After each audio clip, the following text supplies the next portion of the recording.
Yeah, so George Wardlaw on his return game reported hamstring tightness yesterday.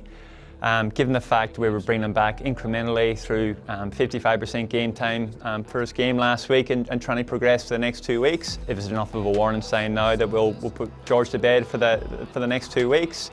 It'll allow him then to come back early for a good off-season and pre-season, and consolidates a really good year of work for George, where he's got 13 games in across the season between AFL and VFL, and took some really big strides given the previous 2 years worth of history. We'll take the conservative option now, given the fact that he has pulled up with hamstring tightness from that game back.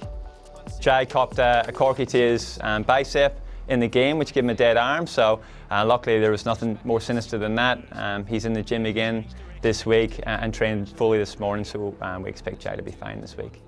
Yeah, so Jaden Stevenson suffered a thumb fracture late in the game at the weekend, so he went in for surgery yesterday. He had a plate instilled into that thumb at the base, so now that's his season done with one more game to go after this week.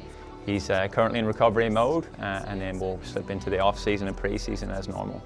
Yeah, so Cam Zurha, we were trying to get back for the end of the season.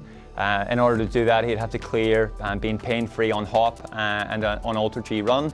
Last week he wasn't able to do that, so with that setback and not being able to progress into running on ground, it basically diminished any chance that he had of returning this week or next week. So again, going a little bit more conservative given the time of year with Cam, just to get that ankle right.